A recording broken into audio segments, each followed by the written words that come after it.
दोस्तों नमस्कार। एक दिन मैं किसी वेडिंग फंक्शन में था। वहाँ हमारे एक करीबी रिश्तेदार थे।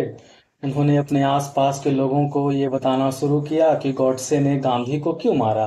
और वो ये तर्क देते हैं कि एक रोज गॉडसे जब अपना घर गया तो वो देखता है कि उसकी बहन फांसी लगाकर आत्महत्या कर ली है। कारण ये था कि कुछ मुसलमानों ने उसकी बहन की रेप किया है। मैं ये सब सुनकर दंग रह गया। दरअसल उन्होंने जहां से भी पढ़ा हो, चाहे व्हाट्सएप फॉरवर्ड हो या कहीं से सुना हो, वही सुनी सुनाई बात या व्हाट्सएप फॉरवर्ड को वो इस सभा में कहने की कोशिश कर रहे थे। ये जितनी भी बातें जो गांधी के इर्द गिर्द गढ़ी गई है वो इसीलिए गढ़ी गई है ताकि गॉडसे को गांधी से बड़ा दिखाया जा सके और ये जस्टिफाई किया जा सके कि देखिए गॉडसे ने गांधी को मारकर अच्छा किया। यदि आप इन सब झूठी बातों से बचना चाहते हैं तो एक किताब है धीरेन्द्र के झा की लिखी हुई, बहुत खूबसूरत किताब है, गांधी जैसे सीन।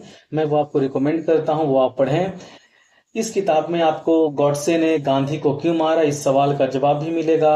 आरएसएस का क्या संबंध था गॉडसे से, इस सवाल का जवाब भी मिलेगा। और आरएसएस का क्या योगदान रहा गांधी हत्या में, इन तमाम सवालों का जवाब भी मिलेगा। और इसके साथ साथ आपको यह भी जानने को मिलेगा कि सावरकर का क्या योगदान रहा गांधी हत्या में। अक्सर गॉडसे और आरएसएस के बीच में क्या संबंध है, इसको लेकर बड़ा डिबेट होता है। और ये आरएसएस के लोग ये तर्क देते हैं कि दरअसल गॉडसे का कोई संबंध आरएसएस से था ही नहीं, बहुत पहले ही वो संबंध विच्छेद कर लिया था उसने।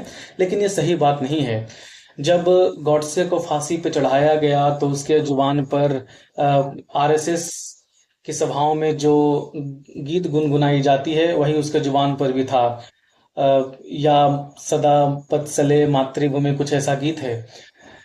जब 1940 में बैन किया गया आरएसएस को तो 1942 में गॉडसे ने हिंदू राष्ट्र दल की स्थापना की। और इस हिंदू राष्ट्र दल में आरएसएस के लोगों ने बढ़ चढ़कर हिस्सा लिया। आरएसएस की तर्ज पर ही हिंदू राष्ट्र दल में भी बौद्धिक वर्ग की कक्षाएं हुआ करती थी और उनके शिक्षक वही होते थे जो आरएसएस से जुड़े हुए होते थे। इतना ही नहीं, काशीनाथ भास्कर लिमे जो महाराष्ट्र के आरएसएस प्रांत के संघ चालक थे, वो हिंदू राष्ट्र दल के भी संघ चालक थे। तो आरएसएस जितनी मर्जी ये कहानी बना ले कि गॉडसे का कोई संबंध नहीं था आरएसएस से, ये सरासर झूठ है। तो यदि आप गॉडसे की जीवनी को समझना चाहते हैं, आरएसएस का क्या योगदान रहा, गॉडसे को खड़ा कैसे किया गया, इन तमाम सवालों को समझना चाहते हैं तो मैं आपको ये किताब रिकमेंड करता हूँ। आप ये किताब खरीद कर पढ़िए। बहुत बहुत शुक्रिया।